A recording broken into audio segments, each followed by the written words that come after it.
For the past 4 years now, Souls and Souls-likes have been my favorite genre of video game. After making a video every single week about them, and investing hundreds upon hundreds of hours of playtime, I wanted to take a step back and take account. How much playtime have I invested in all these games over the years? I have exclusively used PlayStation for these games, so I can easily catalog all of my hours of playtime.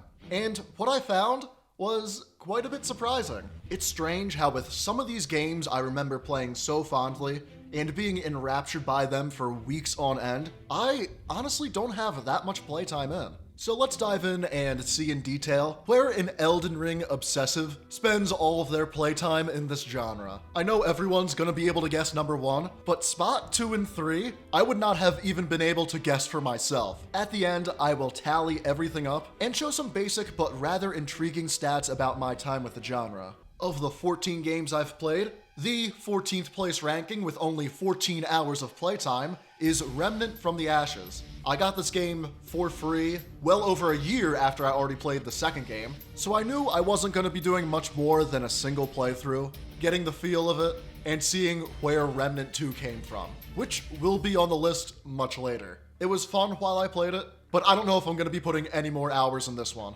The playtime number would be a lot higher, as this game is seamless co-op like the second game, but on PlayStation, whenever I tried to play with my friend, we would crash after 15 minutes reliably. So that is why I really haven't played this game so much. In 13th place, with one more hour of playtime at 15, is the Demon's Souls remake. This is another game I merely did one playthrough with. I did mess around a tad in New Game Plus, and I didn't bother looking at PvP or anything like that at all, so 15 hours did not surprise me. I will be putting more hours into this game though, as I got the original PS3 version not too long ago. And once I get my PS3 to work again, or borrow a friend's, I will happily be playing the original. In 12th place with 17 play hours is Lords of the Fallen, the new one that came out a couple years ago. This is the only entry on the list where I have not beaten the main storyline of the game. I initially didn't care too much for the game when it released, but I did hop on maybe a year after, and I found it much more enjoyable. I also met someone in the comment section of one of my videos. He was very knowledgeable about the game, and we had a great time with the co-op. So despite not beating the game, I did have plenty fun with it, and we'll be buying the second one whenever that comes out. In 11th place with 23 hours of playtime is Lies of P. This is also a game where I only did one playthrough. It's just that the one playthrough took me a lot longer. Of all of the entries on this list, this is the first playthrough I struggled with the most. I think if I had played Sekiro before playing this game, I would have had a much easier time with it. So one day, I'm sure I will look back into it, because I haven't even played the DLC yet, and from everything I've seen, it was a pretty darn good DLC. Speaking of Sekiro, I'm not including it in the hour total at the bottom, but I do have 26 hours in it. Because of how different it is from Dark Souls, I'm not gonna consider this a Souls-like, but it is an action RPG by From Software, so I wanted to mention the 26 hours of playtime. I was struggling with this game, like with Lies of P, but when I got to Genichiro, everything clicked, and nearly every single fight after that went so smoothly.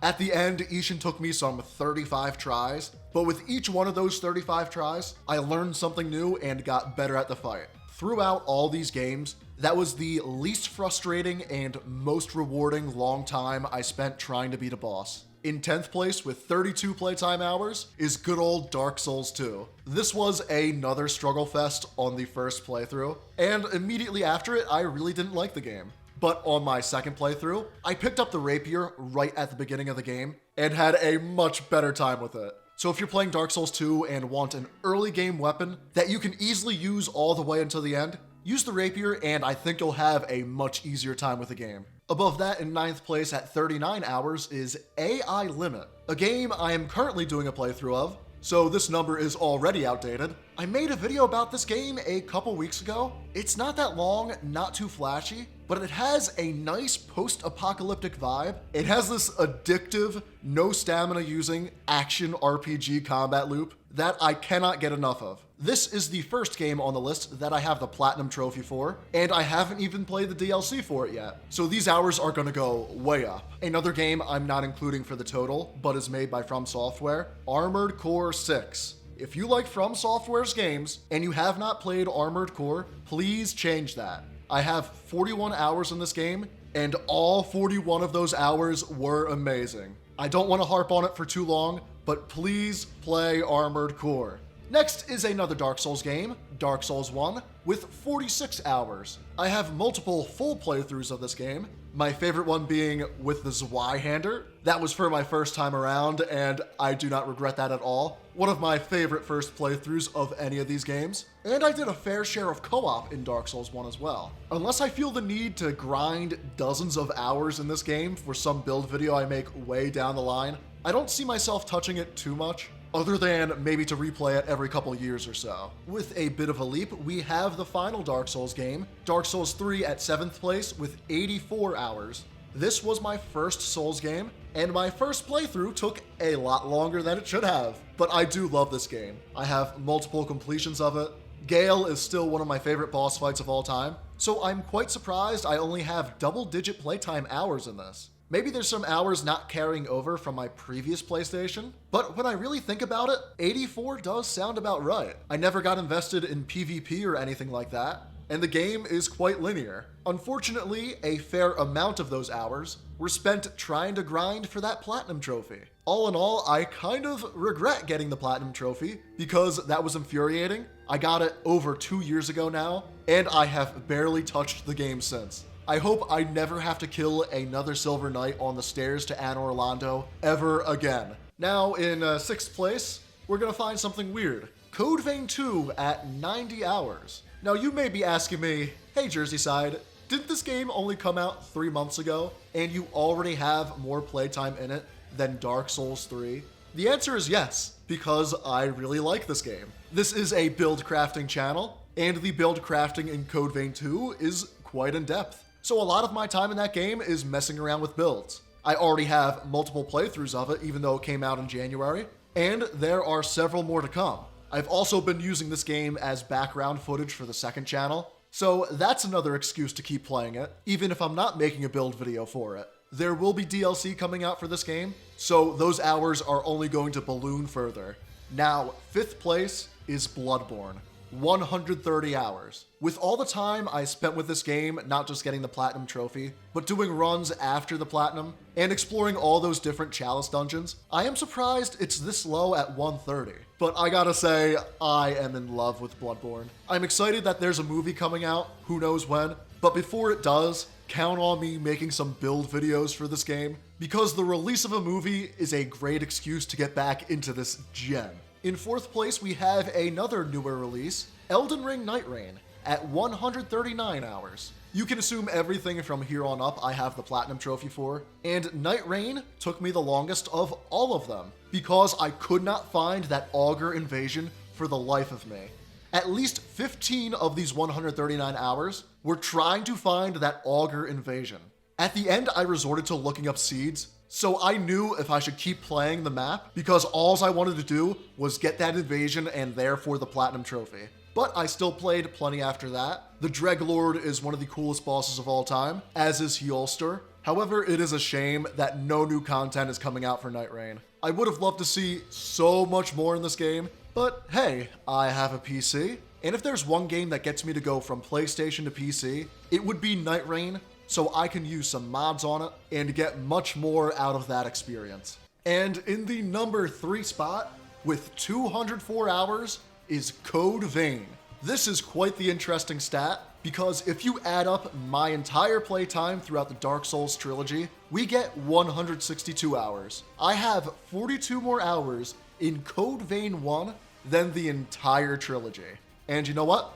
I don't regret it one bit. I love this game, love the build crafting, and a decent percentage of those 204 hours was likely spent in the character creator. Sure, the sequel is out now, but I do have ideas for more builds in this game, so if you see a Zweihander build for Code Vein 1 in the future, don't be surprised one bit, because I will certainly revisit this one again. The number 2 spot is Remnant 2, at 346 hours. For a couple years, whenever the fellas were online, this is the game we would hop on. I fell in love with Remnant the instant I started playing it, and I'm so glad I picked the game up on a whim. I can't tell you how many times I've run through it, and my friends and I have done the boss rush mode well over 100 times by now. To the surprise of absolutely nobody, my most played game in this genre is Elden Ring itself, coming in at 1,947 hours. I can't believe I'm gonna say this, but that's not as much as I thought it would be. Sure, I know how much it is. I click on this game all the time and know the playtime hours, but doing some 150 odd build videos, you'd think I'd be well over 2,000 hours by now. But nope, I have my playthroughs down to a science. It doesn't take that long to record a whole playthrough. I am by now so intimately familiar with this game that I can run through it, including doing Ronnie's questline, in only a few hours. And I'm not speedrunning, I'm just playing the game, doing her questline, doing the DLC, fighting the bosses, recording them. So yeah, over 150 build videos and 200 playthroughs. You'd think it'd be more, but it still is the lion's share of my playtime in this genre. So now, let us look at the stats. The grand total over the last 4 years is 3,126 hours spent playing these games. Of that 3,126 hours, over 62% of it was invested in Elden Ring. Surprisingly, the Dark Souls trilogy, the inspiration for the very name of this genre,